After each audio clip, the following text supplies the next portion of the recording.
VOA World News. VOA 세계 뉴스입니다. 시리아의 거듭되는 폭력 사태로 봉쇄 지역 주민들에게 인도적 지원이 이루어지지 못하고 있다고 스테판 데 미스투라 유엔 시리아 특사가 밝혔습니다. 미스투라 특사는 오늘 스위스 제네바에서 유엔 구호지원 전담팀과의 주례 회의를 마친 뒤 이같이 언급했습니다. 미스투라 특사는 다음 주 회의에서는 바람이나 약속 대신 행동을 논의하게 되기를 희망한다고 말했습니다. 그러면서 시리아 북부 도시 알레포에 긴급 지원이 이루어질 수 있도록 48시간의 휴전을 재차 요구하고 이를 위해 미국과 러시아 등의 많은 노력이 필요할 것이라고 강조했습니다. 미스투라 특사는 아울러 내일은 세계 인도주의의 날이라며 그럼에도 시리아에서 우리가 듣고 보는 것은 오직 전투와 로켓, 통폭탄, 염소가스, 자살폭탄 등이라고 지적했습니다. 중국이 시리아의 바샤르 알 아사드 대통령 정부를 지원하기 위해 군사협력을 강화하고 있다고 중국 관영 신화통신이 보도했습니다. 신화통신은 오늘 관유페이 중국 국방부 외사판공실 주임이 최근 시리아 수도 다마스쿠스를 방문해 시리아 국방장관과 만났다고 전했습니다. 관유페이 주임은 이어 아사드 정부를 지원하고 있는 러시아 군 장성과도 만난 것으로 알려졌습니다. 통신은 관 주임이 이번 회동에서 시리아와의 군사협력을 강화하려는 중국의 의지를 전했다고 밝혔습니다. 중국 공산당 기관지 인민일보 자매지 환구시보 영문판인 글로벌타임스도 양측이 병력훈련과 인도주의 지원을 확대하기로 합의했다고 보도했습니다. 중국과 미얀마가 국경 지역에 교량을 건설하고 주요 도시에 병원을 짓는 내용의 계약을 체결할 예정입니다. 미얀마 외교부 당국자는 아웅산 수치 여사의 중국 방문을 계기로 병원 2개와 다리 1개를 건설하는 내용의 협정이 체결될 것이라고 밝혔습니다. 지난 4월 미얀마의 사실상 최고 통치자 자리에 오른 수치 여사는 어제 저녁 중국에 도착했습니다. 중국과의 경제협력 강화를 위해 방문한 수치 여사는 오늘 리커창 총리를 만난 데 이어 내일은 시진핑 국가주석을 면담합니다. 수치 여사의 이번 중국 방문에는 중국이 거액을 투자하는 미얀마 북부 수력발전소 건설에 운명이 달려 있습니다. 중국이 36억 달러를 투자한 미트소네댐 건설 사업은 지난 2011년 이래 중단된 상태입니다.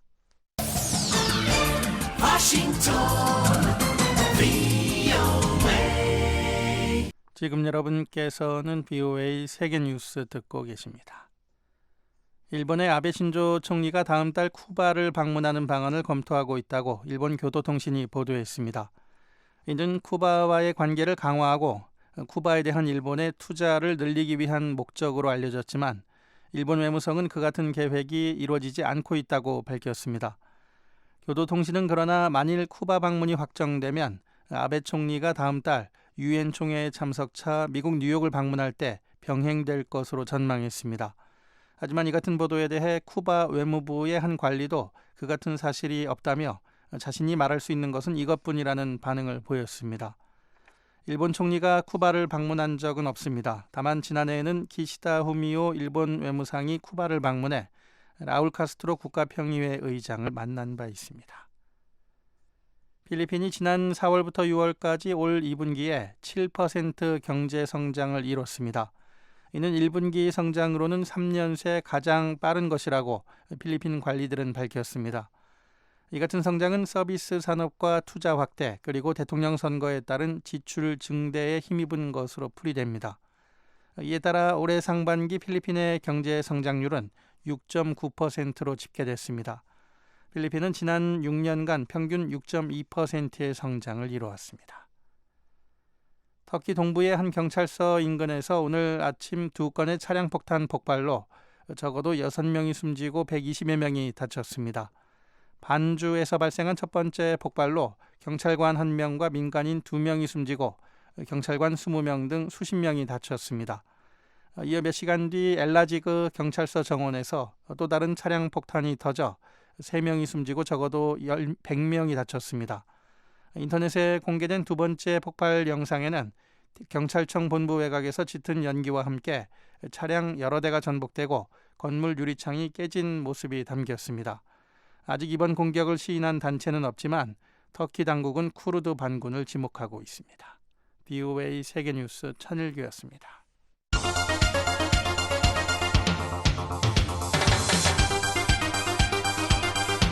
VOA News Today. 여러분 안녕하십니까? 박형주입니다. 8월 18일 목요일 VOA 뉴스 투데이 3부 문을 열겠습니다. 먼저 이 시간 전해드릴 주요 한반도 소식입니다. 한국 정부는 영국 주재 북한 대사관 태영호 공사의 망명 사건이 북한 체제 결속에 타격을 줄 것으로 평가했습니다. 플루토늄 생산에 들어갔다는 북한의 주장과 관련해 미 국무부는 이것이 사실이라면 유엔 안보리 결의 위반이며 국제사회의 대북 결의를 더욱 강화할 것이라고 밝혔습니다. It is obviously a clear violation of UN Security Council resolutions which prohibit such activities. 유엔 사무국에서 일하는 북한 국적자는 단 한 명으로 파악됐습니다. 한국 국적자는 140여 명에 이르는 것으로 나타났습니다. 금요일인 내일 북한은 흐리고 비가 내릴 것으로 보입니다. 아침 최저 기온은 14도에서 26도, 낮 최고 기온은 17도에서 30도가 되겠습니다. 바다의 물결은 0.5에서 1.5m로 일겠습니다. 첫 소식입니다. 최근 가족과 함께 한국에 망명한 북한 대사관 태영호 공사는 한국 정부의 조사를 받고 있습니다. 한국 정부는 이번 사건이 북한 체제 결속에 타격을 줄 것이라고 평가했습니다. 한편 북한은 해외 파견자들의 탈북이 잇따르자 이를 막기 위한 검열단을 외국 각지에 급히 파견한 것으로 알려졌습니다. 서울에서 김한용 기자가 보도합니다. 한국통일부 당국자는 18일 기자들을 만나 영국 주재 북한 대사관 태영호 공사의 망명이 김정은 체제 내부 결속에 금이 가게 되는 계기 중에 하나가 될 것이라고 평가했습니다. 이 당국자는 태 공사가 외부 정보를 많이 접하고 바깥 세상에 노출되다 보니 북한과 바깥 세상을 비교할 눈이 생겼을 것이고 김정은 체제에 희망이 없다고 느끼면서 망명을 결심한 것으로 본다며 이같이 말했습니다.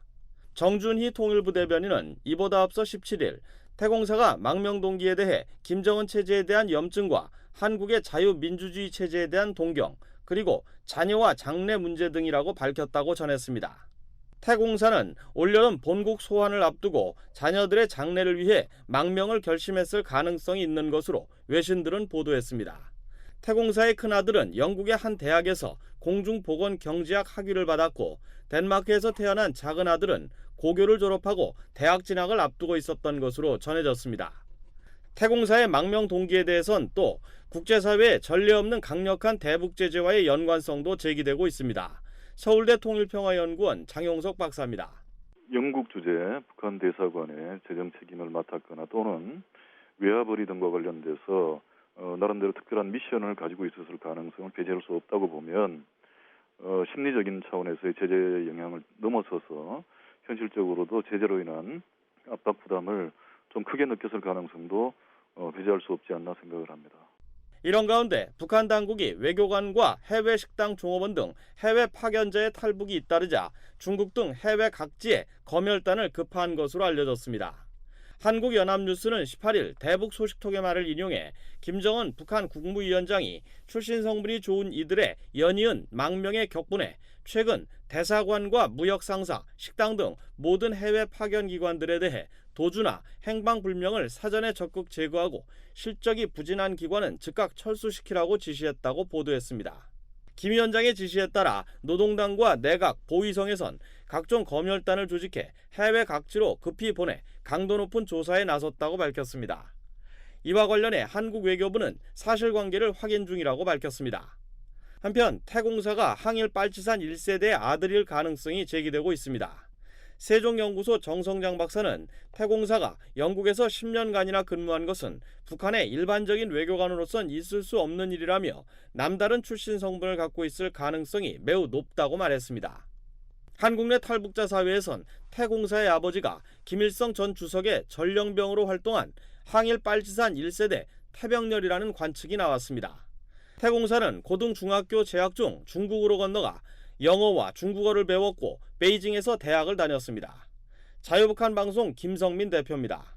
태영호가 베이징 대학에 갔을 때 당시에 김일성 서기 실장을 했던 최영림이 딸 최선희, 지금 미국국 부국장하죠. 그리고 인민무력부장을 지내던 어진우의 딸 어선화, 이런 친구들이 함께 갔었대요. 그러고 보면 그 태영호가 빨치산이었던 태병렬의 아들일 가능성이 많죠.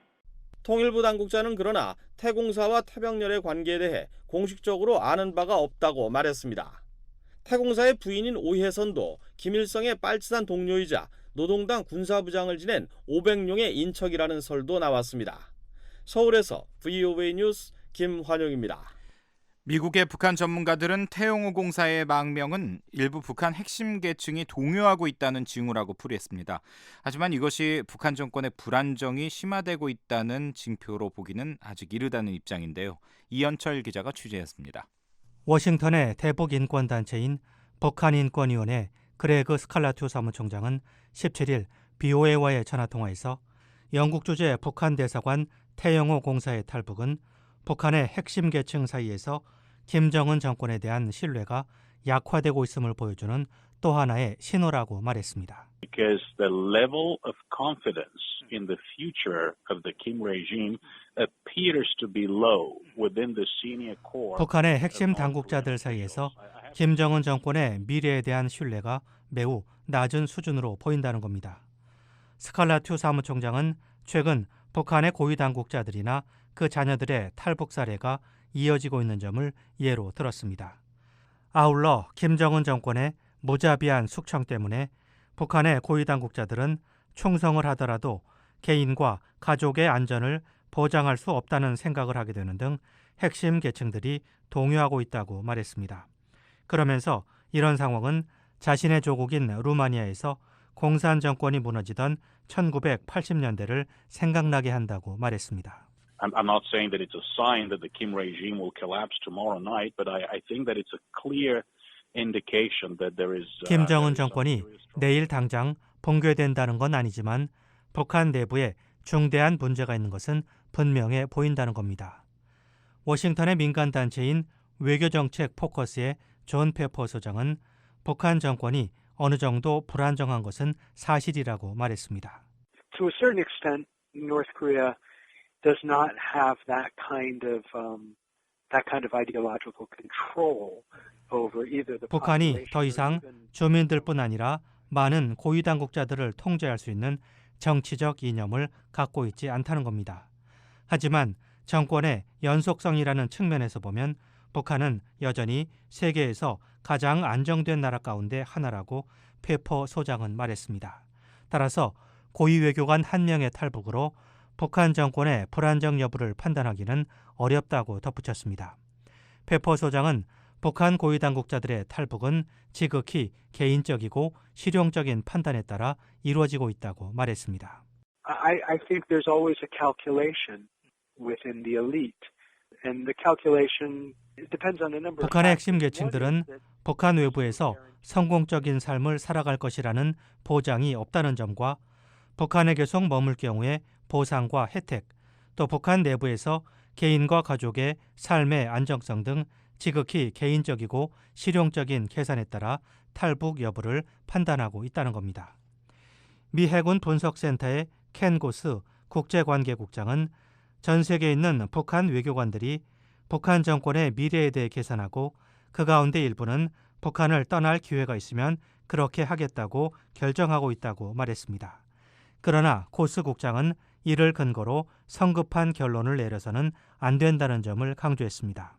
We need to be careful about suggesting that this is a indication of that the regime is becoming increasingly unstable. 북한 고위 외교관의 탈북을 북한 정권이 점점 더 불안정해지고 있고 가까운 장래에 붕괴할 것이라는 징후로 풀이하는 것은 조심할 필요가 있다는 겁니다.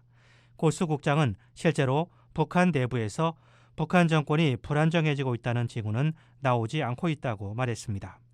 또 일부 고위 당국자들과 해외 경험이 있는 사람들이 탈북을 결정하고 있지만 여기에 모든 고위 당국자와 해외 활동을 하는 사람들의 견해가 반영된 것은 아니라고 덧붙였습니다. 워싱턴의 민간단체인 전략국제문제연구소의 레리 닉시 연구원도 태공사의 탈북에 북한의 일부 핵심 계층이 영향을 받을 수 있지만 이를 북한 정권의 불안정이 확대되고 있다는 징후로 해석하는 것은 무리라고 지적했습니다. I don't think we can conclude from that there is any sort of wholesale major disillusionment with Kim Jong-un. 북한 외교관 한 명의 탈북을 통해 북한 핵심 계층 사이에 김정은 정권에 대한 전면적인 환멸이 자리 잡고 있다고 결론 내릴 수는 없다는 겁니다. 닉시 연구원은 또 태공사의 탈북이 남북 관계에 미치는 영향도 그리 크지는 않을 것으로 전망했습니다. I don't think this will have much of an effect on that. The relationship is 올해 핵과 미사일 실험 등 right 북한의 now. 도발로 이미 남북 관계는 최악인 상황이기 때문에 더 나빠지기도 어렵다는 겁니다. 반면에 해군 분석센터의 고수 국장은 태공사의 탈북으로 남북 간 긴장이 고조될 것으로 내다봤습니다.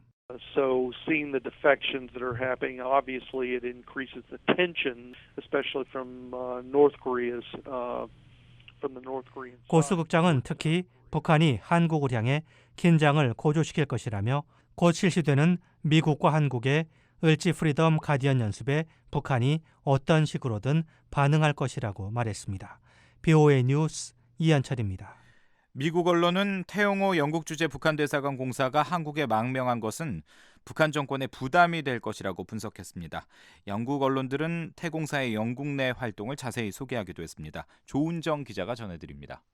미국과 영국의 주요 언론들은 태영호 공사가 가족과 함께 최근 한국에 입국했다는 소식을 비중 있게 보도했습니다. 미국 언론들은 한국 통일부의 발표를 전하면서 태영호 공사 망명 사건이 미칠 파장에도 주목했습니다. 월스트리트 저널 신문은 이 극적인 망명으로 평양 특권층의 충성심에 대한 의문이 새롭게 제기될 것이라며 북한에서 김씨 정권을 계속 이어나가기 위해선 최고위 당국자들의 역할이 결정적이라고 분석했습니다. 이 신문은 이번 망명이 북한에 타격을 줄 것이지만 북한은 과거에도 비슷한 경험을 감내했다며 1990년대 소수의 북한 외교관들이 탈북했었다고 전했습니다. 뉴욕타임스 신문은 태영호의 망명은 한국의 큰 승리로 여겨진다며 그는 1997년 이집트 주재 북한 대사였던 장승길 이래 한국으로 망명한 최고위급 외교관이라고 전했습니다.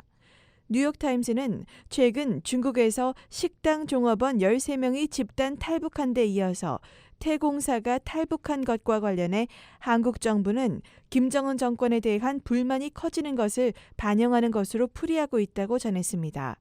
하지만 전문가들은 이런 결론을 내리는 것을 경계하고 있다고 덧붙였습니다. 미국의 AP통신은 태공사의 망명은 북한을 격분하게 할 것이라고 평가했습니다.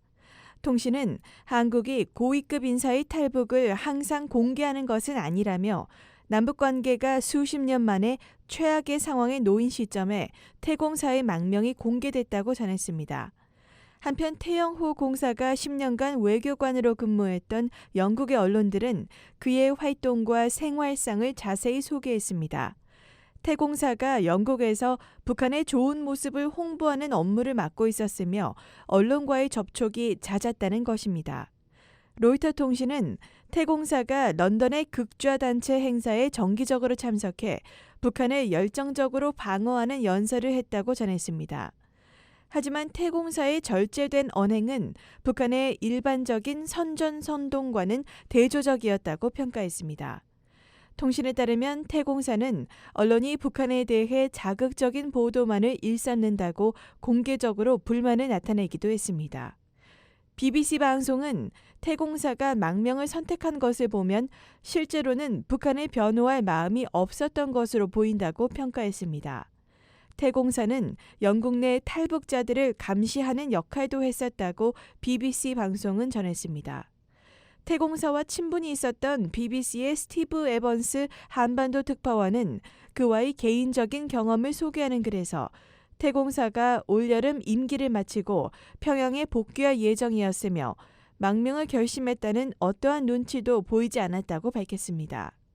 에번스 특파원은 말쑥한 태공사가 영국의 여느 중산층과 같은 모습으로 편안하게 생활했었다고 회상했습니다. 또 에번스 특파원에게 종종 가족과 건강에 대해 언급했으며 아들이 영국의 대학에서 공중보건을 전공했다고 말했습니다. 가디언 신문은 태공사의 또 다른 아들이 덴마크에서 태어났고 임피리얼 칼리지 런던에서 수학과 컴퓨터 공학을 전공할 계획이었다고 전했습니다. 한편 영국 언론들은 전문가들을 인용해 태공사의 망명이 한국과 서방의 정보기관에 유용한 정보를 제공하게 될 것이라고 보도했습니다. VOA 뉴스 조은정입니다. 미국 국무부는 태영호 영국 주재 북한 공사의 망명과 관련해 탈북자 보호를 강조하고 북한 인권 상황을 거듭 지적했습니다. We urge all countries to cooperate in the protection of North Korean refugees and asylum seekers within their 캐티나 애덤스 국무부 동아시아 태평양 담당 대변인은 태영호 공사의 한국 망명에 대한 VOA의 논평 요청에 모든 나라가 자국 영토 내에서 북한 난민과 망명 신청자를 보호하는 데 협력해 줄 것을 촉구한다고 밝혔습니다. 이어 미국은 북한의 인권 상황 그리고 북한 난민과 망명 신청자 처우에 대해 깊이 우려하고 있다고 말했습니다. 애덤스 대변인은 그러나 북한 엘리트 계층의 잇따른 탈북을 김정은 체제의 균열로 평가하는지 묻는 질문에 이번 망명건에 대해서는 구체적으로 언급하지 않겠다고 밝혔습니다.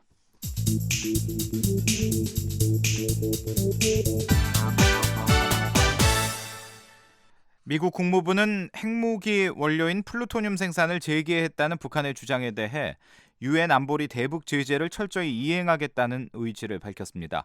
또 북한이 영내 긴장을 고조시키지 말 것을 거듭 촉구했습니다. 백성원 기자의 보도입니다. 국무부는 북한이 플루토늄 생산을 재개했다는 일본 언론의 보도와 관련해 보도가 사실이라면 이 같은 활동을 금지한 유엔 안보리 결의에 명백히 위배된다고 지적했습니다. Well, we're certainly aware of the reports regarding resumed plutonium production. If these reports are correct, it is obviously a clear violation of UN Security Council resolutions which prohibit such activities. 마크 터너 국무부 부대변인은 17일 정례 브리핑에서 관련 보도를 알고 있다면서 이같이 말했습니다. 앞서 북한 원자력 연구원은 일본 교도통신과의 서면 인터뷰에서 흑연 감성로에서 꺼낸 폐연료봉을 재처리했다며 북한은 계획대로 핵무기와 핵발전에 필요한 고농축 우라늄을 생산해왔다고 밝혔습니다. 토너 부대변인은 이런 행동은 북한이 금지된 행동을 하지 못하도록 막겠다는 국제사회 결의를 더욱 강하게 만들 뿐이라며 유엔 안보리에서 채택된 대북제재 이행이 여기 포함된다고 말했습니다. These actions only serve to increase the international community's resolve to continue to counter the DPRK's, North Korea's prohibited activities. 토너 부대변인은 미국이 밟을 다음 단계 혹은 추가 조치에 대해 당장 밝힐 것은 없지만 선택할 수 있는 방안을 계속 평가하고 있다고 밝혔습니다. 그러면서 현재로선 영내 동반국들과 협력해 유엔 안보리가 채택한 강력한 제재를 완전히 이행하는 데 초점을 맞추고 있다고 설명했습니다. 이어 북한의 위협에 맞서 동맹인 한국과 일본을 방어하겠다는 미국의 의지는 철통 같다며 미국과 동맹국을 방어할 준비가 돼 있다고 강조했습니다. 토너 부대변인은 북한이 영내 긴장을 고조시키는 행동과 수사를 자제하고 대신 국제 의무를 준수하는 구체적 조치를 취할 것을 다시 한번 촉구한다고 밝혔습니다. 또 동북아시아 지역과 국제사회 동반국들 그리고 국제기구들과 더불어 대응 조치를 계속 취할 것이라고 다짐했습니다. VOA 뉴스 백성원입니다. 한국 정부 역시 북한의 플루토늄 생산 주장에 심각한 우려와 유감을 표명했습니다. 또 유엔 안보리 결의에 대한 명백한 위반이라고 지적하고 관련국들과 대응 방안을 논의하겠다고 밝혔습니다. 서울에서 한상미 기자의 보도입니다. 한국 정부는 북한이 플루토늄 생산에 들어갔다는 일본 언론의 보도와 관련해 이는 유엔 안전보장이사회 결의 위반이며 관련국들과 대응 방안을 논의할 것이라고 밝혔습니다. 한국 국방부 문상균 대변인은 18일 정례 브리핑에서 한국 군당국은 재처리와 관련된 북한의 동향을 추적 감시해왔고 관련국들도 우려를 표명했다며 이같이 말했습니다. 보도된 대로 북한이 재처리를 했다면 이는 북한의 모든 핵 프로그램 관련 활동을 금지하는 유엔 안보리 결의를 위반하는 것이고 정부는 관련국 및 국제기관과 대응 방안을 긴밀히 협의해 나갈 것입니다. 한국 외교부 조준혁 대변인도 18일 정례 브리핑에서 북한의 핵물질 생산 주장에 심각한 우려와 유감을 표명하고 북측의 모든 핵 활동을 즉각 중단할 것을 촉구했습니다. 북한은 국제사회가 어떠한 경우에도 북한의 핵 보유를 결코 용인하지 않을 것임을 분명히 인식하고 안보리 결의 등에 따라 모든 핵 관련 활동을 즉각 중단하고 모든 핵 프로그램을 포기할 것을 강력히 촉구한다. 조준혁 대변인은 주요국과 관련 국제기구들과의 긴밀한 협력 아래 국제사회의 대북 압박이 더욱 강화될 수 있도록 전방위적 공조 노력을 지속해 나갈 것이라고 강조했습니다. 북한의 핵무기급 플루토늄 생산이 확인되면 한국 정부는 유엔 안보리 차원의 대응에 나설 것으로 보입니다. 안보리 차원의 대응에 나설 경우 주목되는 부분은 중국의 대응 태도입니다. 유엔 안보리가 북한의 지난 3일 노동으로 추정되는 탄도미사일 발사를 규탄하는 언론 성명을 채택하려 했지만 사실상 중국이 반대하면서 무산됐기 때문입니다. 하지만 중국이 북한의 핵 문제에 대해선 불용 원칙을 명확히 하는 만큼 미사일 발사 때와는 달리 국제사회와 보조를 맞출 수밖에 없을 것이란 관측도 나오고 있습니다. 북한이 플루토늄을 생산했다고 직접 밝힌 건 지난 2013년 4월 영변의 원자로를 재정비, 재가동하겠다고 선언한 이후 처음입니다. 이에 대해 한국의 서강대학교 정치외교학과 김영수 교수는 북한이 국제사회의 제재 속에 자신들의 핵 능력과 핵 보유에 대한 진정성을 과시하기 위한 목적이라고 분석했습니다. 우리는 우리 계획대로 한다라는 행동의 지속성을 알려주는 효과도 있고요. 또 하나는 우리 능력을 과소평가하지 말라라는 핵 보유에 대한 진정성을 보여주는 그런 여러 가지 의미가 있겠네요. 전기도 부족한데 계속 했겠어?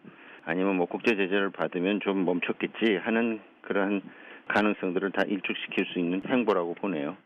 한국 정부는 북한이 언제든 5차 핵실험을 실시할 가능성이 있는 것으로 판단하고 있습니다.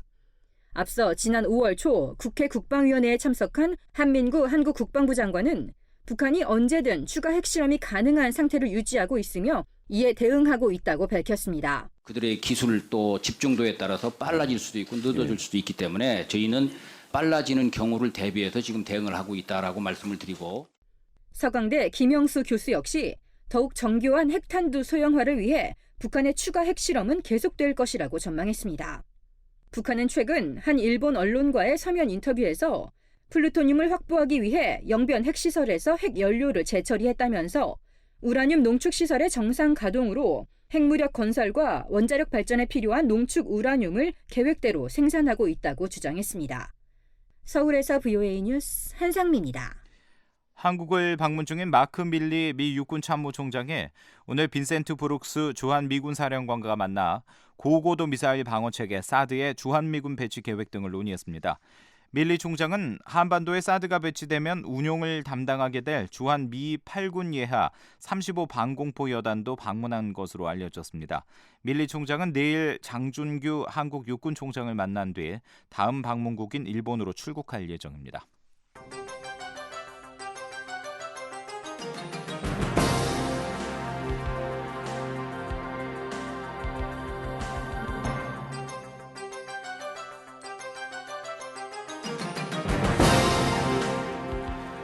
매주 목요일 한반도 관련 뉴스를 심층 분석해드리는 뉴스 깊이보기입니다. 지난해 부진했던 북한 경제의 주요 요인으로 지목됐던 가뭄이 올 상반기에는 대부분 해소된 것으로 전문가들은 평가했습니다. 또 국제사회의 대북 제재가 북한 산업 전반에 미치는 영향도 크지 않은 것으로 추정됐는데요. 올해 상반기 북한 경제는 어땠을까요? 서울에서 김은지 기자가 보도합니다. 한국의 전문가들은 올해 상반기 북한 경제의 최대 변수로 북한의 4차 핵실험에 따른 국제사회의 대북 제재를 꼽습니다. 국제 원자재 가격 하락과 중국의 경기 둔화 등 북한의 대외 경제 여건이 악화되는 시점에 이뤄진 데다 북한의 주요 외화 수입원인 지하자원 수출에 초점을 맞추고 있기 때문입니다. 그러나 올해 상반기 북한의 대중무역은 크게 위축되지 않았습니다. 한국무역협회에 따르면 지난 1월부터 6월까지 북중무역은 25억 2천만 달러로 전년 같은 기간보다 오히려 0.6% 늘어났습니다. 다만 중국의 상무부가 북한에 대한 수출입 금지 품목을 발표한 지난 4월 이후 석 달간 북중무역은 전년보다 3.7% 감소했습니다. 대북 제재가 북한의 국내 산업에 미치는 영향도 광업 부분을 제외하고는 아직 뚜렷하게 나타나지 않고 있다고 한국의 전문가들은 평가합니다. 상반기 대중 수출 감소에 따른 외화 부족이 설비나 원부자재 수입 감소로 이어지지 않았기 때문입니다. 올 상반기 대중 수출은 4.7% 줄어든 반면 수입은 5.3% 증가했습니다. 1월부터 5월까지 기계류의 수입은 전자제품을 중심으로 줄었지만 감소폭은 지난해와 비슷하거나 다소 줄었습니다. 오히려 일반 기계류의 수입은 6.1% 늘어났습니다. 철강제 수입 역시 15%나 늘었고 화학 원부자재와 섬유류 수입도 증가했습니다. 당 창건 70주년임에도 불구하고 수입 감소폭이 수출 감소폭보다 컸던 지난해와는 크게 다른 겁니다. 다만 광업 부문의 경우 대북 제재를 비롯한 악화된 북한의 대외 경제 환경으로 직접적으로 타격을 입었을 것으로 추정됩니다. 광업은 북한의 다른 산업과 달리 수출 비중이 크기 때문입니다. 광업은 북한 GDP의 14%를 차지하고 있습니다. 한국의 에너지경제연구원 김경수 선임연구위원입니다. 석탄 수출을 금지하면은 그래도 중국에서 미리 받은 기계 설비며 자금들이 몇 개 있을 거 아니에요. 미리 받아서 운영하던 기관들은 그걸 활용해서 당분간 생산 활동을 할 거라고 말이에요. 근데 이제 새롭게 계약을 하려고 하던 데는 이제 새롭게 계약이 안 될 테니까 이제 못 할 거고, 수출 물량이 내수로 전환되면은 그 많지 않은 시장에 가격은 또 폭락할 거고, 탄광의 그 온전한 순환 재생산이 어렵게 될 거다 이렇게 보는 말이에요. 올해 상반기 북한 지하자원의 대중 수출은 6억 600만 달러로 지난해보다 11.7% 감소했습니다. 중국 정부가 대북 제재에 본격적으로 참여한 지난 4월 이후 감소폭은 21.4%였습니다. 특히 석탄의 경우 지난 4월 이후 수출액은 전년 같은 기간에 비해 28.4% 감소했고 물량 역시 13.4% 감소했습니다. 이와 함께 북한의 일부 국내 산업 부문에서 오히려 생산이 소폭이나마 증대했을 가능성도 있습니다. 지난해 북한 경제의 부진 요인이었던 가뭄이 해소됐기 때문입니다. 한국의 기상청에 따르면 올해 상반기 1월과 6월을 제외하고 평년 수준 이상의 강수량을 기록했습니다. 특히 이모작과 가을 농사에 영향을 미치는 5월의 평균 강수량은 148mm로 평년 대비 92%나 증가했습니다. 이에 따라 올해 상반기 농업 부문의 경우 양호한 기상 여건에다 원활한 농자재 공급으로 다소 호전됐을 것으로 전문가들은 추정했습니다. 권대진 GSNJ 인스티튜트의 동북아 연구원장입니다. 올해는 가뭄이 해소된 거죠. 이제 올해는 또 연초부터 농업용 저수지에 대한 저수율도 작년 하반기에 비가 좀 왔기 때문에 저수율도 어느 정도 수준에서 이제 유지가 됐죠. 더군다나 연초부터 북한이 중국에서 대규모 비료를 갖다가 수입을 해가지고 비료 공급이라든지 농기계 연료 공급이라든지 이런 면에서 그 어느 때보다도 원활했다. 지난해 북한의 곡물 생산량이 5년 만에 감소했지만 비공식 무역으로 시장의 식량 가격이 여전히 안정적이고 대북 제재 영향 또한 식량 부문은 직접적으로 받지 않고 있다고 권 원장은 말했습니다. 부정적인 요인이 있었지만은 시장에서는 그런 부정적인 요인이 잘 표면적으로 나타나지는 않았습니다. 비공식적인 그 무역 상당히 활성화돼 가지고 바로 지난해 부정적인 요인을 상쇄했기 때문에 올 상반기에는 그렇게 식량 부족 현상이 그렇게 표면적으로 나타나지는 않았다 이런 것이 저희 결론이죠. 수력발전 부분 역시 상반기 강수량 증가로 다소 회복됨에 따라 북한의 전력 사정은 전년보다 나아졌을 것으로 추정됩니다. 한국전기연구원 윤재영 책임연구원입니다. 북한은 수력발전소에 전적으로 의존하고 있기 때문에 작년에 굉장히 어려웠고 올해 들어서 약간 회복 중이다 그런 식으로 말을 할 수가 있을 것 같습니다. 화력발전은 작년 하반기부터 석탄의 중국 수출이 대폭 줄었습니다. 그 얘기는 결국에 화력발전소 연료로 공급되는 무연탄이나 유연탄이 늘어났다고 추정이 가능하거든요. 그러면 화력발전량도 예년보다는 조금 나아지지 않았을까라는 그런 생각이 듭니다. 중국 현지에 머물고 있는 경상대학교 정은희 교수는 중국과 국경을 접한 신의주 지역의 경우 밤에도 불빛들을 볼 수 있다며 계절적 요인으로 전력 사정이 다소 호전된 것으로 보인다고 말했습니다.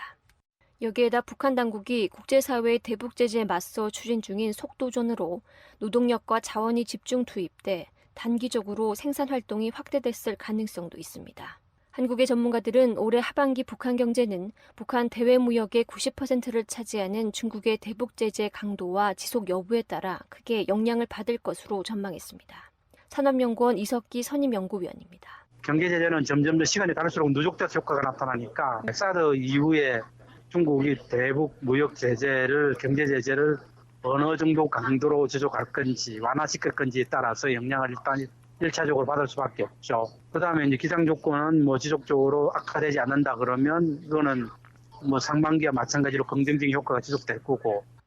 여기에다 70일 전투에 이은 200일 전투와 같은 강제적 노력 동원이 장기화됨에 따라 주민들의 피로감이 높아지고 자원 배분의 효율성이 떨어지는 등 후유증이 더욱 커질 수 있다고 한국의 전문가들은 전망했습니다. 서울에서 VOA 뉴스 김은지입니다. 전 세계 다양한 국적의 직원 4만여 명이 근무하는 유엔 사무국에 북한 국적자는 단 한 명인 것으로 확인됐습니다. 유엔에서 일하는 한국 국적자는 140여 명에 이르고 있습니다. 함지아 기자가 보도합니다. 유엔에 근무하는 유일한 북한 국적자는 남성입니다. 지난 2014년 7월 1일부터 지난해 6월 30일 사이 유엔 사무국 직원의 특성 등을 정리한 직원 통계에 관한 사무총장 보고서에 따르면 이 북한 남성은 알파벳 P로 시작하는 전문직으로 분류돼 있습니다. 이 북한인은 유엔 사무국에서 근무하며 65세까지 정년이 보장되는 영구직으로 임명된 상태라고 보고서는 밝혔습니다. 보고서에는 이 직원이 어떤 부서에서 근무하는지 나타나 있지 않지만 미국 뉴욕의 유엔 본부를 포함한 전 세계 25개 유엔 사무국의 사무소 중 한 곳에서 근무하고 있는 것으로 보입니다. 유엔의 직원 연봉 자료에 따르면 유엔은 전문직 직군을 1단계에서 5단계로 나눠 최소 미화 47,464달러에서 최대 109,449달러의 연봉을 지급하고 있습니다. 유엔은 각국의 분담금에 따라 유엔 사무국에 진출할 수 있는 각 나라별 적정 범위를 정해놓고 있습니다.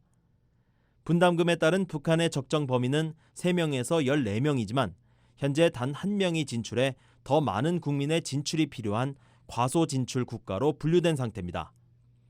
북한처럼 1명의 직원이 진출한 나라는 바레인과 투발루, 브루나이 등 9개 나라였으며 키리바시와 팔라우 등 섬나라 4곳은 단 1명도 없었습니다. 미국은 2,636명으로 전체 4만 1,081명의 사무국 직원 중 6.42%를 차지하고 있고 중국은 461명이 진출해 있는 것으로 확인됐습니다.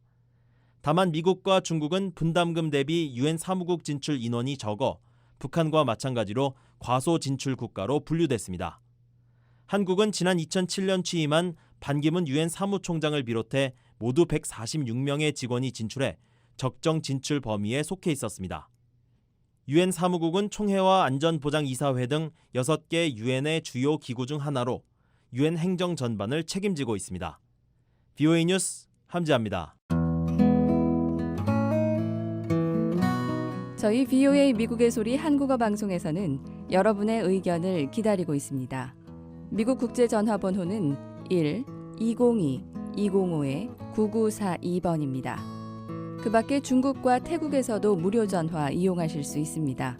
중국에서 전화하실 때는 00-800-500-1234-5번, 태국에서 전화하실 때는 001-800-500-1234-5번입니다.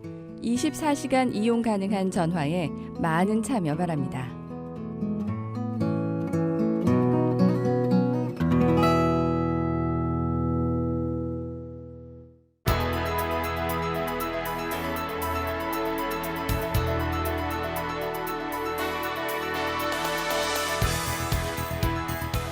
네, 세계 곳곳의 뉴스와 미국 뉴스를 정리해드리는 세계는 지금입니다. 장양인 기자와 함께하겠습니다. 어서 오십시오. 안녕하십니까. 네.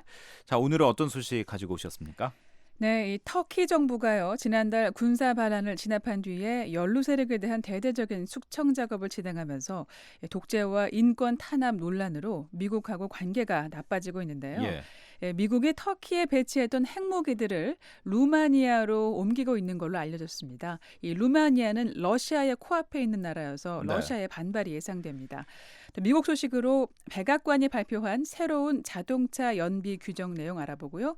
대회 종반으로 가고 있는 브라질 리우데자네이루 올림픽 소식 알아보겠습니다.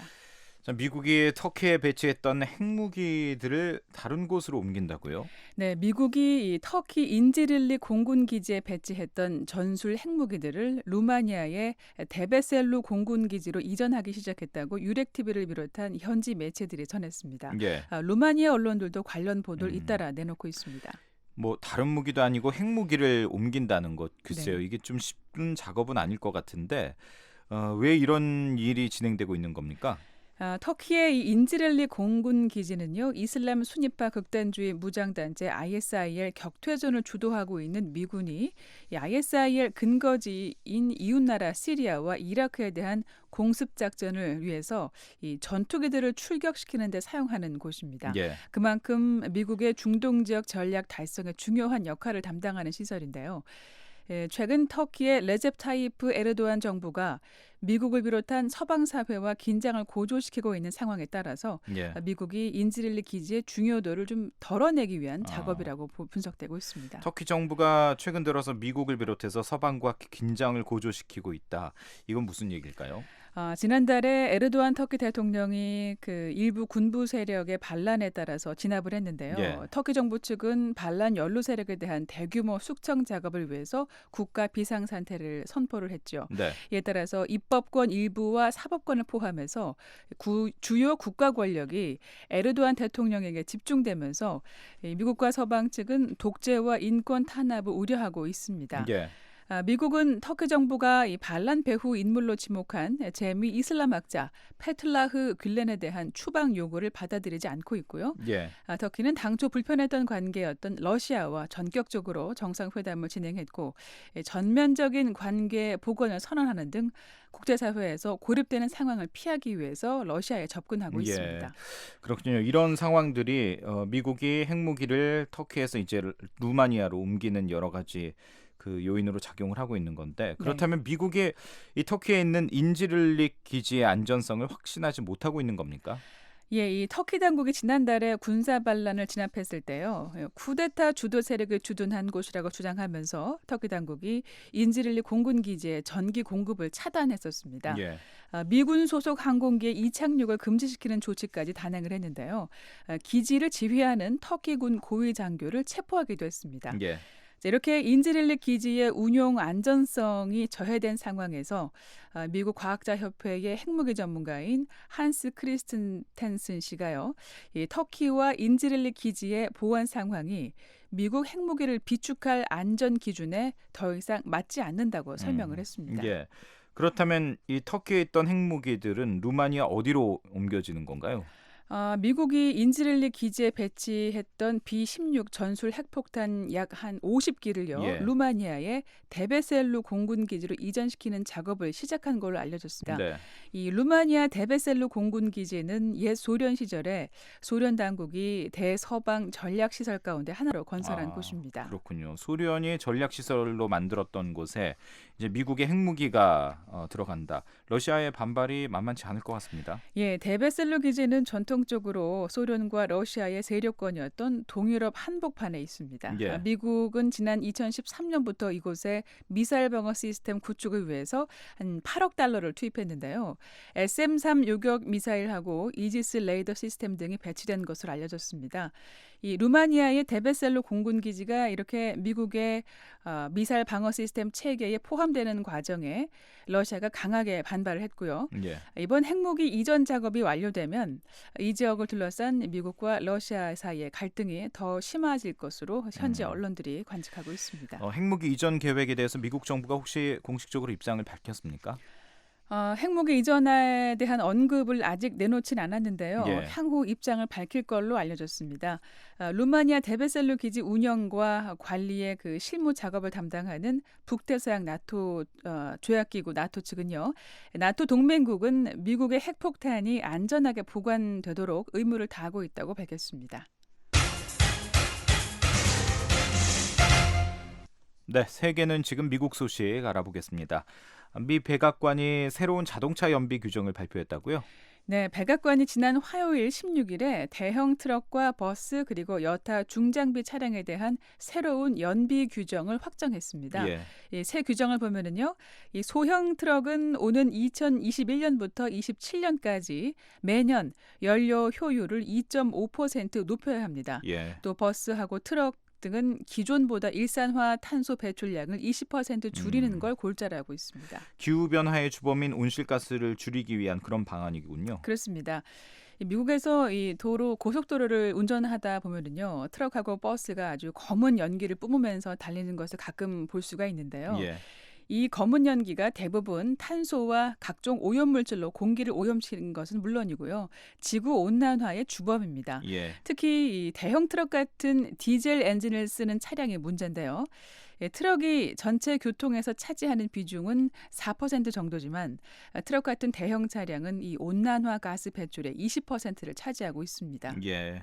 이렇게 이 연비를 높이면 이게 이제 환경 오염에 도움이 될 뿐만 아니라 자동차 연료비도 좀 절약할 수 있는 효과가 있는 거죠. 그렇습니다. 전문가들은 미국의 새로운 연비 규정이 시행될 경우 한 10억 톤의 지구 온난화 가스 배출을 줄일 수가 있고 예. 또 1,700억 달러 상당의 연료비를 절약할 수 있을 걸로 전망하고 있습니다. 그렇다면 이제 문제의 핵심은 이렇게 자동차 제조업체가 연비도 좋고 가스도 조금 배출하는 그런 차량을 만드는 그런 거겠군요. 그렇습니다. 연비도 뛰어나고 일산화탄소 배출도 적은 엔진을 만드는 게 당면 과제인데요. 미국 에너지부는 이 연료 효율이 뛰어난 차세대 트럭 기술을 개발하기 위해서 1억 4천만 달러를 투자할 계획입니다. 예. 관측통들은 이 연비를 높이려면 가벼우면서도 튼튼한 소재와 함께 공기 저항을 적게 받는 이 날씬한 차량을 만드는 게 중요하다고 말하고 있습니다. 그런데 이제 업체 측에서는 조금씩 부담으로 이런 게 작용할 수도 있는데 이 화물용 트럭을 많이 사용하는 기업들은 미국 정부의 이런 조치에 대해서 어떤 입장입니까? 예, 이 미국에서는요, 월마트나 펩시콜라, 또 페덱스처럼 수백 대의 화물용 트럭을 운용하는 이 운송회사와 유통업체들이 많은데요. 예. 이들은 대체로 정부의 이런 움직임에 긍정적인 입장입니다. 예. 단기적으로 새로운 트럭을 여러 대 구입하면 돈이 많이 들지만 장기적으로 봤을 때는 연비가 좋은 트럭을 쓰면 그만큼 연료비를 절약할 수가 있기 때문이죠.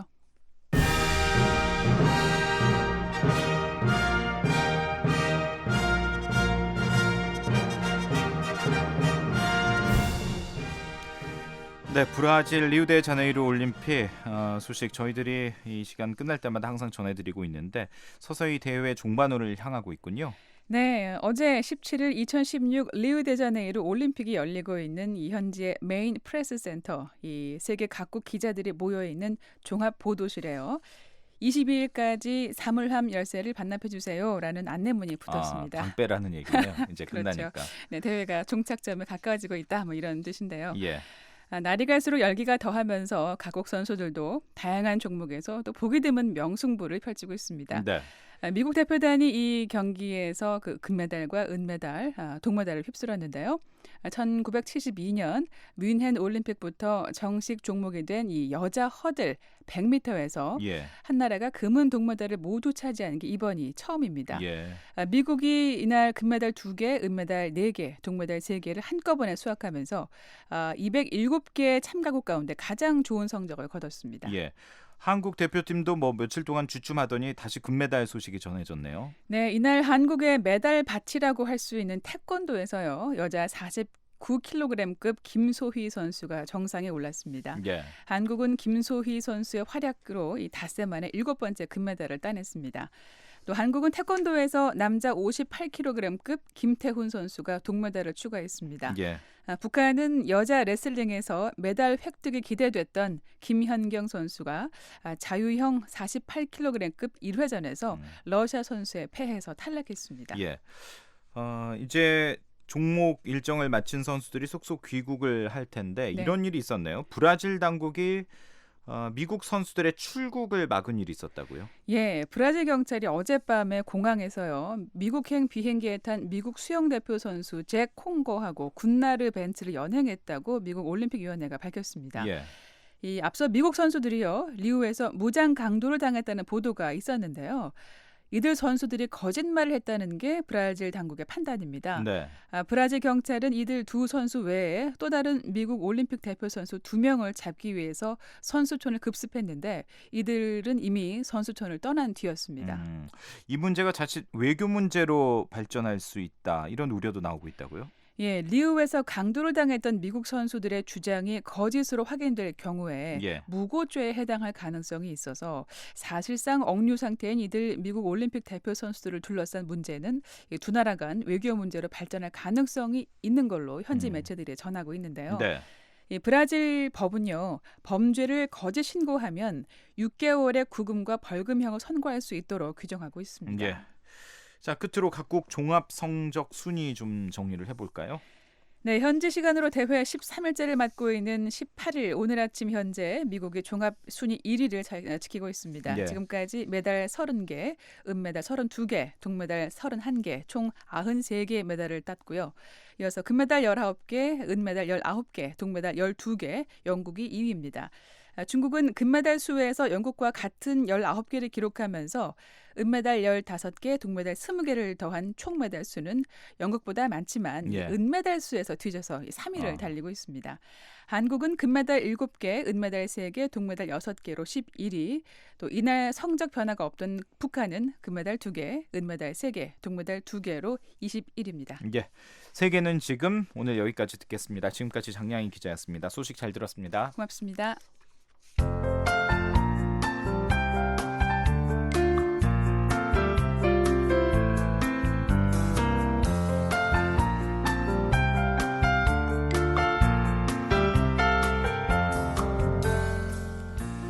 네, 끝으로 날씨입니다. 금요일인 내일 북한은 흐리고 비가 내릴 것으로 보입니다. 아침 최저 기온은 14도에서 26도, 낮 최고 기온은 17도에서 30도가 되겠습니다.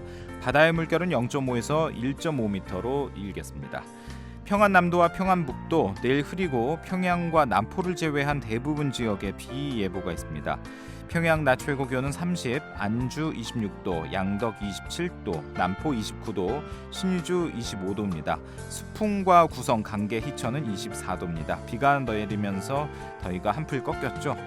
황해도는 대체로 흐리지만 비 예보는 없습니다. 해주, 사리온, 신계 낮 최고 기온 29도, 용현과 개성은 30도입니다. 함경남도, 양강도, 강원도 흐린 가운데 곳에 따라 비가 내릴 것으로 보입니다. 함흥과 신포는 오후부터 비가 예보돼 있고요. 장진과 해산, 풍산은 오전 오후 모두 비 예보가 있습니다. 함흥 낮 기온 27도, 신포 26도, 장진 20도, 풍산 19도입니다.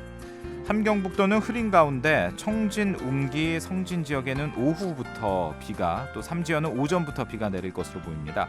청진, 웅기, 성진 26도, 삼지연은 17도입니다. 동해북부 해상 구름 많고 흐린 가운데 먼 바다에서는 비가 내릴 것으로 보입니다. 서해 북부는 오전 오후 모두 흐리고 또 비 예보 역시 있습니다. 바다의 물결은 1.5m 아래로 예상됩니다. 지금까지 한국기상청 제공 북한 날씨였습니다. 네, 8월 18일 목요일 뉴스투데이 3부 마칠 시간인데요. 잠시 뒤에는 BOA 세계 뉴스가 이어집니다. 여기는 미국의 수도 워싱턴이고요. 저는 박형주였습니다. 오늘도 함께해 주신 여러분 고맙습니다. 편안한 밤 보내십시오. VOA World News. VOA 세계 뉴스입니다. 미 공군의 F-15C 이글스 전투기 16대가 에스토니아의 아마리 공군 기지에 파견됐습니다. 이번 파견은 에스토니아와 핀란드, 스웨덴, 영국이 참가하는 오퍼레이션 애틀랜틱 리졸브 훈련을 위한 것으로 다음 달 2일까지 진행됩니다. 오퍼레이션 애틀랜틱 리졸브 훈련은 지난 2014년 우크라이나에 대한 러시아의 개입을 계기로 동유럽 동맹과 우방들의 전투력을 강화하기 위해 실시되는 것입니다. 미국은 러시아가 우크라이나 크림반도를 병합한 뒤 동유럽의 군사 순환 배치와 훈련 횟수를 늘리기 시작했습니다. 이번 훈련은 앞서 러시아 전투기와 군함들이 다른 나라 선박과 항공기들에 너무 가까이 접근하는 사건으로 미국과 나토 국가들의 불만이 제기된 뒤 이뤄지는 것입니다. 시리아의 거듭되는 폭력 사태로 봉쇄 지역 주민들에게 인도적 지원이 이루어지지 못하고 있다고 스테판 데 미스투라 UN 시리아 특사가 밝혔습니다. 미스투라 특사는 오늘 스위스 제네바에서 UN 구호지원 전담팀과의 주례 회의를 마친 뒤 이같이 언급했습니다. 미스투라 특사는 다음 주 회의에서는 바람이나 약속 대신 행동을 논의하게 되기를 희망한다고 말했습니다. 그러면서 시리아 북부 도시 알레포에 긴급 지원이 이루어질 수 있도록 48시간의 휴전을 재차 요구하고 이를 위해 미국과 러시아 등의 많은 노력이 필요할 것이라고 강조했습니다. 미스투라 특사는 아울러 내일은 세계 인도주의의 날이라며 그럼에도 시리아에서 우리가 듣고 보는 것은 오직 전투와 로켓, 통폭탄, 염소가스, 자살폭탄 등이라고 지적했습니다. 중국이 시리아의 바샤르 알 아사드 대통령 정부를 지원하기 위해 군사협력을 강화하고 있다고 중국 관영 신화통신이 보도했습니다. 신화통신은 오늘 관유페이 중국 국방부 외사판공실 주임이 최근 시리아 수도 다마스쿠스를 방문해 시리아 국방장관과 만났다고 전했습니다. 관유페이 주임은 이어 아사드 정부를 지원하고 있는 러시아 군 장성과도 만난 것으로 알려졌습니다. 통신은 관 주임이 이번 회동에서 시리아와의 군사협력을 강화하려는 중국의 의지를 전달했다고 밝혔습니다. 중국 공산당 기관지 인민일보의 자매지인 환구시보 영문판 글로벌타임스도 양측이 병력훈련과 인도주의 지원을 확대하기로 합의했다고 보도했습니다.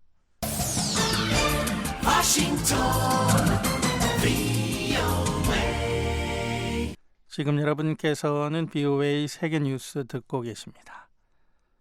중국과 미얀마가 국경 지역에 교량을 건설하고 주요 도시에 병원을 짓는 내용의 계약을 체결할 예정입니다. 미얀마 외교부 당국자는 아웅산 수치 여사의 중국 방문을 계기로 병원 2개와 다리 1개를 건설하는 내용의 협정이 체결될 것이라고 밝혔습니다. 지난 4월 미얀마의 사실상 최고 통치자 자리에 오른 수치 여사는 어제 저녁 중국에 도착했습니다.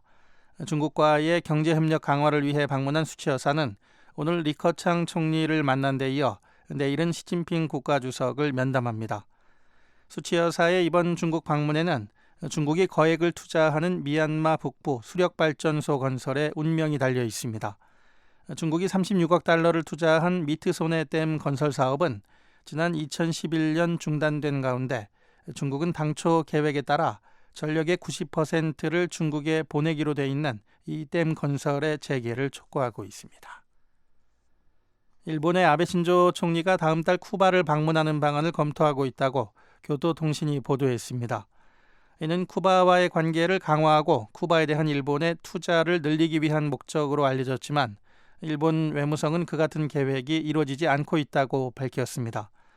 교도통신은 그러나 만일 쿠바 방문이 확정되면 아베 총리가 다음 달 유엔 총회 참석차 미국 뉴욕을 방문할 때 병행될 것으로 전망했습니다. 일본 총리가 쿠바를 방문한 적은 아직 없습니다. 다만 지난해에는 기시다 후미오 일본 외무상이 쿠바를 방문해 라울 카스트로 국가평의회 의장을 만난 바 있습니다. 필리핀이 지난 4월부터 6월까지 올 2분기에 7% 경제 성장을 이뤘습니다. 이는 1분기 성장으로는 3년 새 가장 빠른 것이라고 필리핀 관리들은 밝혔습니다. 이 같은 성장은 서비스 산업과 투자 확대 그리고 대통령 선거에 따른 지출 증대에 힘입은 것으로 풀이됩니다. 이에 따라 올해 상반기 필리핀의 경제 성장률은 6.9%로 집계됐습니다. 필리핀은 지난 6년간 평균 6.2% 성장을 이루었습니다. BOA 세계뉴스 천일규였습니다. 지금까지 여러분께서는 VOA 한국어 저녁 방송을 들으셨습니다. VOA 한국어 저녁 방송은 저녁 7시 30분부터 11시 30분까지 4시간 동안 중파 1188kHz를 통해 들으실 수 있습니다. 또 밤 8시 30분부터 9시 30분까지 1시간 동안은 단파 7460kHz와 9490kHz로 들으실 수 있습니다. 그리고 밤 9시 30분부터 11시 30분까지 단파 11990kHz, 12110kHz로도 VOA 한국어 저녁 방송을 들으실 수 있습니다. 그리고 매일 아침 3시 30분부터 5시 30분까지 2시간 동안 보내드리는 VOA 한국어 아침 방송은 단파 5875, 7365, 7485kHz로 들으실 수 있습니다. 함께해 주신 여러분 고맙습니다. 다음 방송 시간까지 안녕히 계십시오.